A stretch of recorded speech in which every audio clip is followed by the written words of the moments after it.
Global enterprises rely on Savient's Identity Cloud for unparalleled visibility and control over every single human and machine identity. Enterprises can better secure business processes, enable digital operations, and empower everyone who works for them and with them. Savient provides right-time, right-level access to the digital technologies and tools they need to do their best work. Visit securityweekly.com/Savient to schedule a demo. Do your end users always, and I mean always, without exception, work on company-owned devices and IT-approved apps? I didn't think so. So my next question is, how do you keep your company's data safe when it's sitting on all those unmanaged apps and devices? 1Password has an answer to this question: Extended Access Management. 1Password Extended Access Management helps you secure every sign-in for every app on every device because it solves the problems traditional IAM and MDM can't touch. Check it out at securityweekly.com/1password. Created in 2005 and hosted by security industry veterans, Paul Security Weekly is your source for in-depth coverage of the latest vulnerabilities, exploits, and security research. Our weekly security news discussion dives deep into the security issues we face today and potential solutions in a fun and lively atmosphere. Each week, we bring on guests from the security community to learn about their journey and discuss topics relevant to their work and research. You can also subscribe to our show by visiting securityweekly.com/subscribe or look for Paul Security Weekly in your favorite podcast catcher. We've recorded a ton of content over the years, so we created Spotify playlists featuring some of our favorite episodes, including interviews with Marcus Random, John McAfee, and Chris Roberts, to name a few. You can find them at securityweekly.com/starter packs. We're back at Black Hat 2024 in the Four Seasons, broadcasting live. I'm Jeff Mann, co-host of Paul Security Weekly. I was able to snag this gentleman here, Mr. Ed Scotus from SANS. Ed, how you doing? I'm doing great. It's good to see you again, buddy. Good to see you. I think the last time we saw each other was last year at DEF CON. How about that? Yeah, it happened. So, and I selfishly had the opportunity to pull you in here and get a few minutes to catch up with your undivided attention. It's good to be back. So how you been? I've been great. I mean, things are going really well. You know, the SANS College now, over 2,000 people, about half undergrad, half graduate school. So that's pretty neat in a college. I don't know if people know SANS has a college. I was going to say, SANS has a college? SANS has a college. I know you took over SANS at some point a couple years ago. Well, I took over the college part. I'm the president of that. And we have 2,000 students. At the graduate level, we have a master's degree, fully accredited. We also have about 10 graduate certificates. At the undergraduate level, we have a bachelor's degree and 2 certificates and 2,000 students. It's really a gem in the whole SANS-verse. Mm-hmm. People take SANS classes plus do additional work and get their degrees or certificates. So that's been cool. Also, I've been working a lot with CounterHack. That's my company that does penetration testing. Still love that. Our team's up to 20 people, and we're not going to grow anymore. We just hired our most recent person July 1st, and that's all I want. No more. It's very good the way it is. We want to preserve culture and sort of the style and really high quality. So we are shutting down the hiring pipeline, which is, it's good. Business is good. I mean, really good. We're booked out through the end of the year. But we manage that very But good. success always doesn't have to be growth. That's right. Constant growth. Yeah, exactly. You could have a life and have fun doing other things. Yeah. So I'm okay with that. Me too.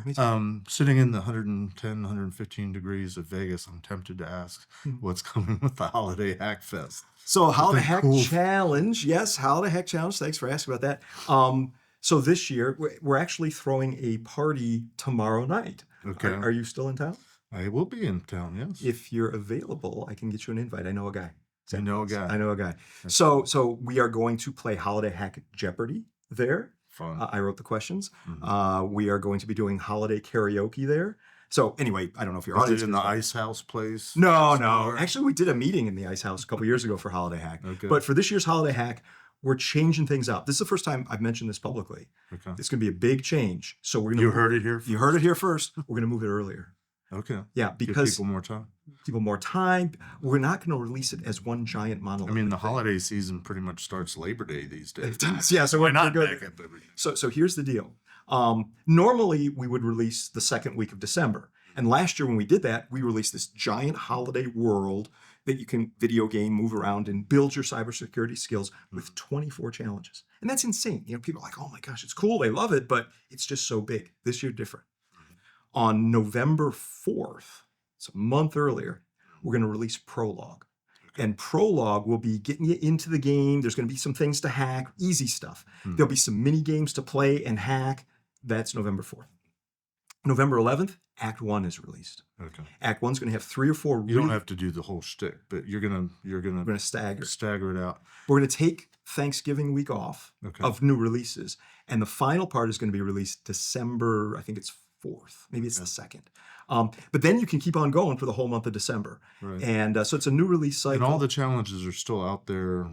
They're still accessible. Yeah, we leave them up for a year. So you But can, just for a year. like right now, people can go to sans.org/holidayhack and play last year's challenges. So we keep 1 year up.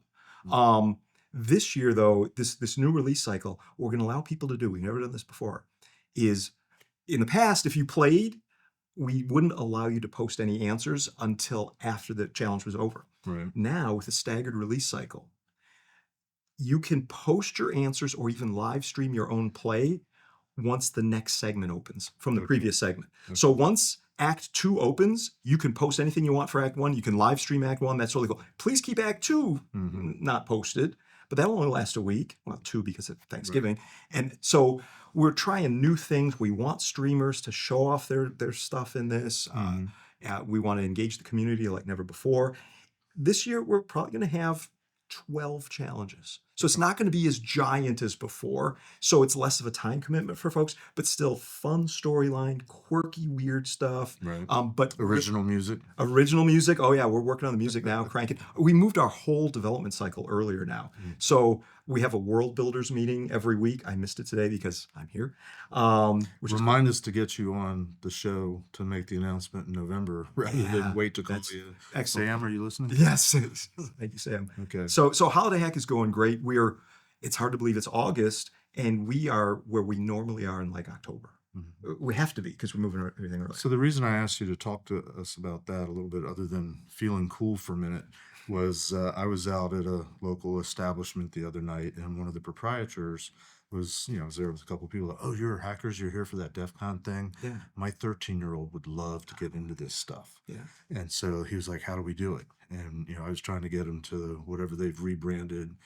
DC DEF CON and Kids. Oh yeah. It's DEF CON, I think, Next Generation. Something like that. Something like that. I know the young lady that's running it, Bia Silab. That's cool. They do good stuff. But to get into that, the kid has to pay for a ticket, has to have a chaperone if he or she's or they are under 16. And that's $1,000 to drop, in a few days' notice. Plus, the guy's going to be out of town. So then we started talking about, well, there's all sorts of online things you can do, and I'm like, Holiday Hack Challenge. Yep. That's So what it's completely free, open year round. in your opinion, from what I can tell, the kid's already kind of got it. Yeah. He's already been getting in trouble here and there. Oh, boy. So his dad's looking for ways to channel the enthusiasm and the curiosity. So he does it in an ethical fashion. Nice. So Yes, we'll get there. in a minute. Absolutely true. So we build this as a gift to the community For all levels. For all levels. Also, once it's done, all the answers are posted. So I'll bet you this kid does pretty well, right? But if they get stuck or something like that, they can always read the answers and then move forward from that. Right. Another thing we're going to do this year that's very different is every challenge will be solvable in at least 2 ways. One way that's relatively easy, and for that you might get a bronze star. And one way that's immediately, hard. I want to find a third way. Yeah, some of them me. will have an explicit third way. Others you might find your own way. You're a hacker, right? Yeah. We all are. So you might solve it, and it gives you a bronze star. And it's like, why didn't I get a gold? Well, try again a different way, right? We're also going to have a playthrough mode this year where you won't have to solve the challenge and just say, play through this one so you can advance the storyline. Because we'd only have 2 to 5% of people seeing the whole story unfold. Right. We want everybody to see the story. So you put a lot of work into the story. We do. Huge. So we learned a lot from, the folks at Nintendo and Sega about how to make an engaging game across all levels where we're building cybersecurity skills. So this year, Holiday Hack is going to be more change than it's ever been. And I'm looking forward to it. Cool. Super excited. So let's talk about ethics. Yes. bringing a knife to a gunfight, or vice versa. Sure. What in the world of hackerdom, Mhm. where we sort of thrive on there being no barriers and no resistance. Sure. Well, and even with the recent spate of ransomware attacks, and now It's been terrible. we were talking to somebody the other day. I forget, and I apologize. I forget which. It's one of the episodes, but they were talking about seeing an attack where the adversary didn't even encrypt the information. They just said, "We have it. Yeah. What are you going to do about it? Pay us. Pay us," and they didn't even bother with locking it up. Yeah. But and we've had conversations on the show in the last couple of months about how there used to be sort of an honor code that you don't hit hospitals and you don't hit Sure. certain things where human life becomes a factor. Right. And But that's gone by the wayside. They've hit hospitals. Yeah. They've done all kinds of terrible stuff. Yeah. and maybe not necessarily maliciously, because they're just trolling with stuff that will hit whatever it hits. It could be an accident, but you got to manage those accidents and be careful. Right? So what's your pitch here? So, well, it's not a pitch. I mean, so What's your I wrote a- passion belief? So I wrote a book with a guy named Paul Maor, Dr. Maor, and it's on cybersecurity ethics. The idea is I make no money on the book, none at all. It all goes to paying for cybersecurity education and training and such for students to whatever school they want to go to. We're happy to promote fundraisers. Absolutely. So that's what the book is about. It's about ethics. It's to create a framework for ethical decision making in cybersecurity. It's just loaded with like case studies. I mean, that are not they're fanciful. We created them based on real world stuff. Occasionally we refer to actual circumstances, but other times it's like drawing stories from multiple different things. Like Ripped from the headlines. Ripped from the headlines kind of stuff. Yeah. So, what decision could you make here? How do you approach this? Here's this very thorny situation, such as one. So for 25 years, I taught for SANS, and I would have students come to me with ethical dilemmas. This thing has happened in my organization. What's your advice? Right. So I kind of collected those and talked with Dr. Maor. He's got his PhD in poli-sci and a master's in theology, and me, I'm a hacker. So we kind of collaborated on creating this stuff. So these questions that come up, like here's one. I passed my audit. Maybe it's PCI audit. Our company did. Assessment. We passed our PCI assessment. Thank you. And we shouldn't have. I mean, the QSA missed something, or there's no way. So it's like, what do I do? You didn't ask the right question. Yeah. What do I do with that? Yeah. Or I found a 0-day vulnerability, and what do I do with that? Or I'm doing a phishing assessment. What is reasonably inbound and what's not. Right. So we go through all of that kind of stuff in the book and measured against 8 principles of ethics, holding up the dignity of humans, working in a collaborative way, respecting people's privacy. We have a chapter dedicated to each one of those principles. And then the really hard stuff is when those principles come in conflict. Sure. So we talk about that as well. It took us 2.5 years to write the 160-page book. How does it compare and contrast to every organization in the world, it seems, has to have every employee sign off on an ethics policy? Yeah. Of some way, shape, or form. So it's that kind of plus. Okay. We did look at the ethics policies of various organizations, of various certifications. I mean, there's so many ethics stuff out there. Right. We tried to kind of boil that down. We looked at things like the Hippocratic Oath, other principles for operating humanely, like in a military engagement, although it is focused entirely on the civilian space. Okay. It would have doubled or tripled. Important distinction. Yeah, it would have tripled the size of the book if we did military stuff in there as well. So we focused on civilian space, but we were inspired and motivated by all kinds of things. The legal industry, how do they manage their ethics and such? So we took that and tried to concentrate it down, focus it on cybersecurity, and we present, that in this book to the community.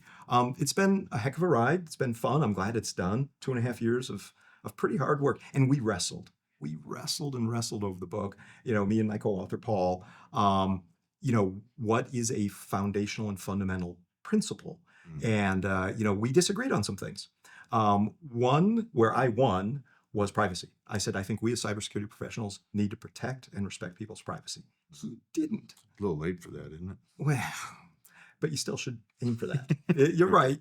You still aim for that. I think the ship might have sailed, but but still, we don't want to keep sailing more ships. What's one that you lost? one I lost was freedom. Hmm. So the privacy one, he conceded to me. Mhm. Freedom, I think, as cybersecurity professionals, we should try to emphasize and encourage human freedom and flourishing that way. He said, you think that because you're an American. No. And that's just an American way of viewing the world. Parts of the world, not all of it, but parts of it don't believe that, and that's not in their ethical framework. We argued for days over that. And finally, I conceded his point, and we do not have freedom. There's a reason why we're called ugly Americans. It's true. Yeah.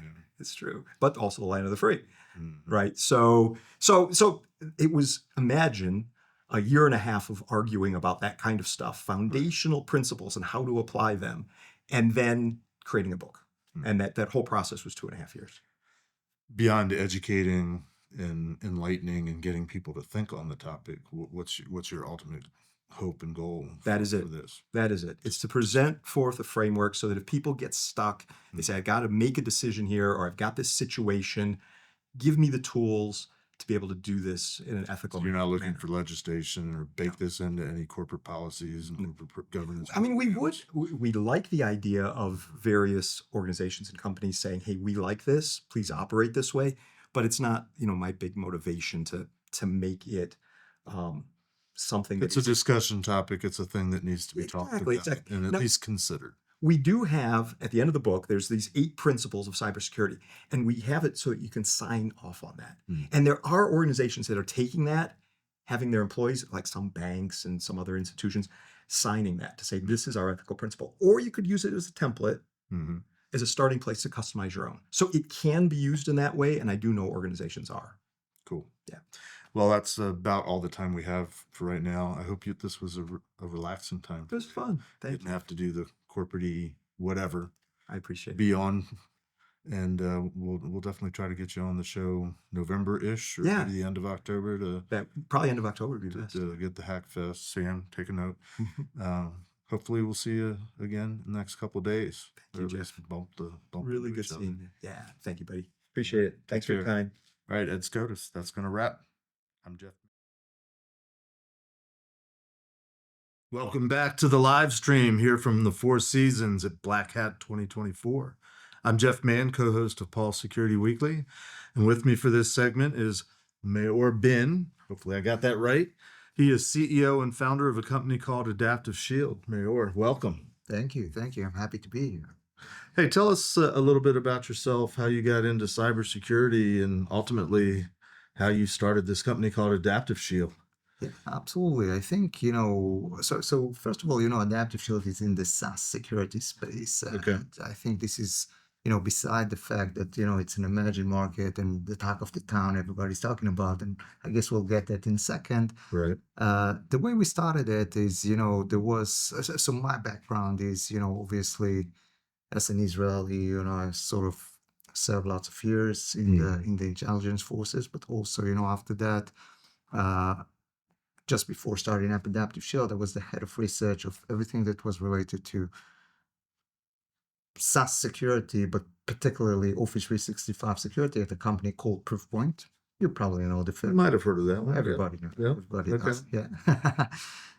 And I think, my responsibility was to kind of, bring this threat detection engine to live on Office 365 in particular. Mhm. And we had a good run and, lots of traction and lots of kind of feedback across the board. And when I left Proofpoint, I spoke with lots of people, from my network and outside of my network, trying to understand what trends in cybersecurity are out there, Mhm. right? And everybody keep talking about SaaS security, even though there were many traditional security solutions out there, like CASBs and many others. Mhm. And I was immediately pushed back, right? And said, well, you have the CASBs and you have all the traditional security controls in place. Why do you need another tool? Mhm. And they will immediately respond. Thank you for calling it a tool and not a solution, by the way. Yeah. Go on. Yeah. So at the end of the day, they kind of, explained to me that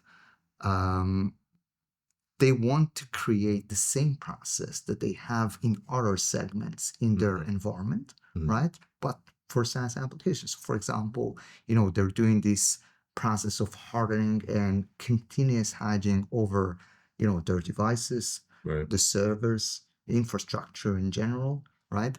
But when it comes to SaaS applications, things are falling between the cracks, right? So that was a strong indicator for us that an automated fashion is required, as part of the. Gotcha. Yeah. How does the recent changes to the workforce and the migration, maybe the ebb and flow of more people working from home necessarily over the last couple of years, how does that factor into SaaS security? I think a lot. Right. I think that many organization and big, big organization that mostly were or heavily invested on-prem, right?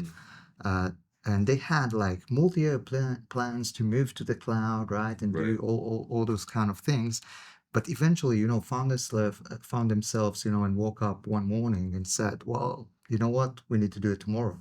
And then, it accelerated everything, right? And in order to move to the cloud, you also need to invest in security, and you need to make sure everything is aligned with your security policies as well. Right. Yeah.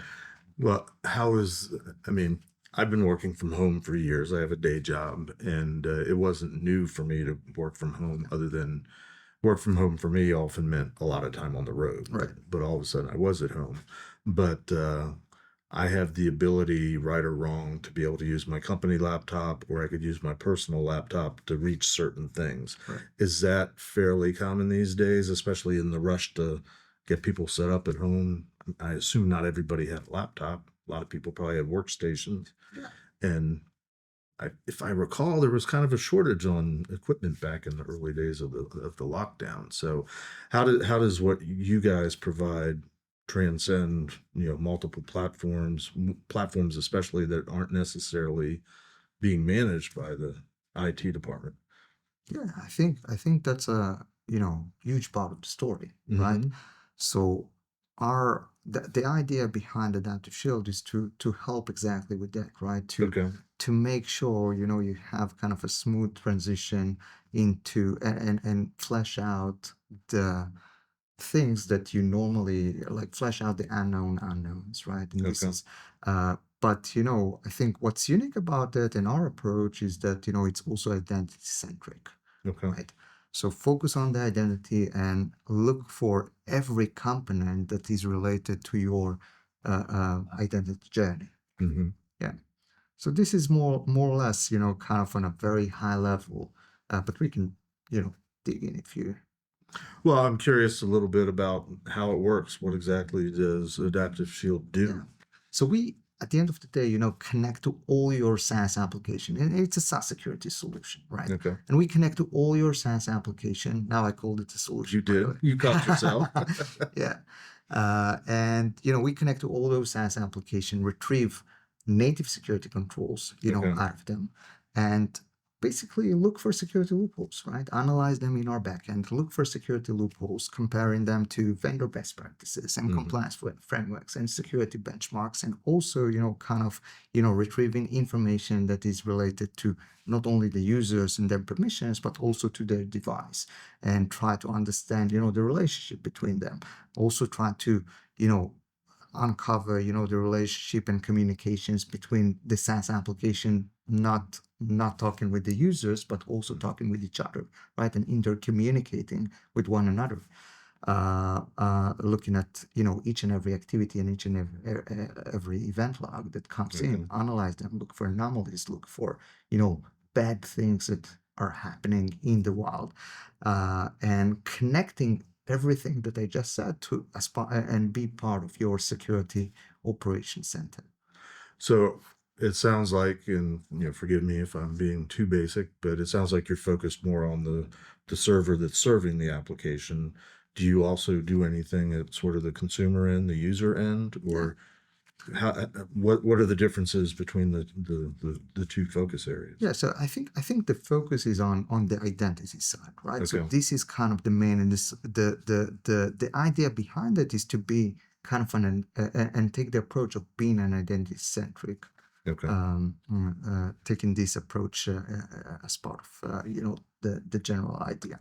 Now, the thing is that when you connect to a SaaS applications, you have lots of layers that are related to until you get into the data, right? So you have the identity, that's the basics, right? Then you have the device. Each device has, a browsering, right? Because that's the main tool in order to maintain access to those SaaS environments, into cloud in general, and to the modern organization, right? Really. After that, you have the kind of SAML authority or authentication authority, tools like Okta and Azure Active Directory, right? That needs to kind of serve as a barrier of authentication, but not all users are going through those authorities sometimes, because you have local users, you have many challenges. So that's a huge part of the challenge. So not knowing exactly what is the path the user will take. After that, you have the SaaS themselves, right? It could be as an entity, standalone, right? And could be communicating or intercommunicating between themselves, right? OAuth is a huge part of it, right? And NHI, there is a trend now calling NHI, right? Non-human identity. So this is part of it, right? Generating API keys and having, non-human entities communicating with those and retrieving information, and who knows what they do with it, right? And the next level would be authorization. And after that, access to the data, right? So there is a whole journey, and as a SaaS security tool, you need to kind of make sure you cover each one of those layers. Do you have like a monitoring aspect to your tool, where if things are changed or malicious or potential malicious behavior, somebody's trying to log in that may or may not be the actual user, that type of thing? Yeah, so we do it at several layers, right? So we kind of have the posture management side, so it's more kind of a preventive approach. Things that you need to do in order to prevent threats from happening in the first place. And then you have, so that could be a configuration or a permission that you need to trim, right? So it's a hygiene type of check. Yeah, absolutely. And on the other end, you have the detection and response area, and when you look at the pillars of prevention, detection, and response, that's what defines you as a platform, right? And the idea behind it, I can give you an example, right? So you have a very common attack that we are seeing in the wild and used to see like recently is the Teams phishing campaign spreading, malware, etc. So the idea behind it was a configuration that actually allowed external users to send messages outside the organization, right? But me as a user, I don't expect getting phishing out of Teams, right? I expect getting email like phishing emails, etc. So my mindset, not expecting to get, and this is why this campaign was so successful. And eventually, many organizations weren't aware of this configuration. They could potentially just disable and then prevent these kind of attacks from happening. It was a feature. It's a feature.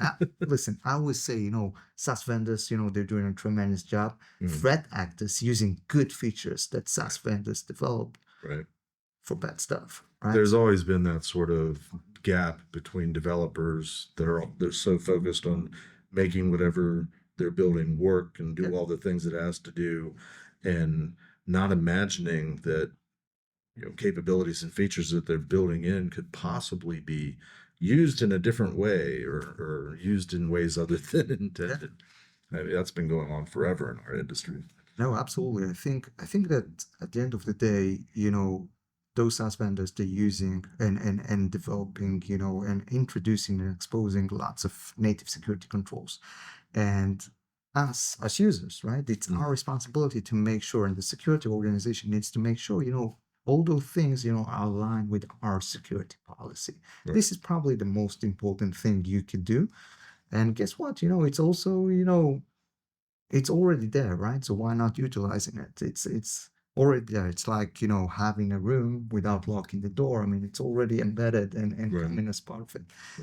Now, the second part, right? Some organization will tell you, well, you know what? I need this capability.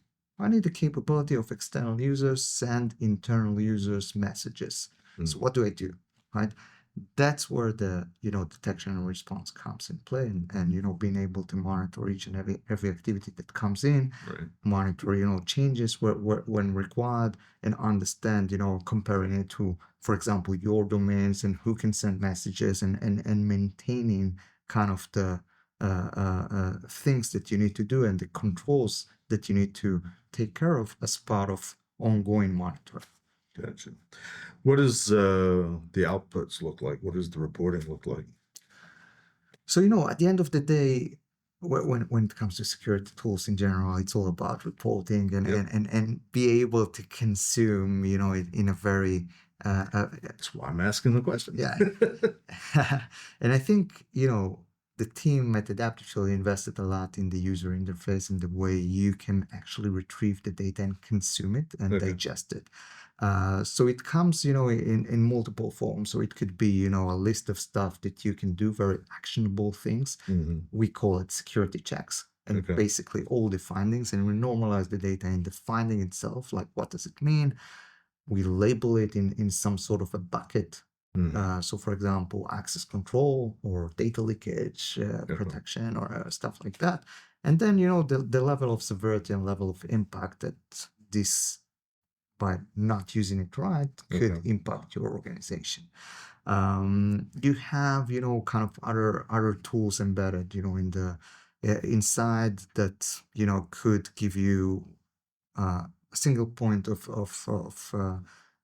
like an area where you can see all the users, their permissions, the applications they're connected to, and consume it and make queries in a very easy fashion. Same goes for device or SaaS to SaaS connectivities, OAuth applications, API keys, browser extension, everything that you can think of that is connected to your environment. And of course, data, permissions, that everything that comes in mind. Another kind of view is to be able, so those are the static things that, kind of change within time, but they're more of, for you to be able to query, digest, and create kind of your own, and make sure you create your own policy based on it. Okay. But you have also the monitoring tool, which is an ongoing kind of, event monitoring tool that alerts on anomalies and suspicious, activity that is happening in your environment. Great. Well, unfortunately, our time is wrapped up. Got you talking about your baby, and the time is gone. For our listeners out there, if you want to find out more information about Adaptive Shield, go to securityweekly.com/Adaptive Shield BH. Maor, thanks for your time today. Thank you so much. Great.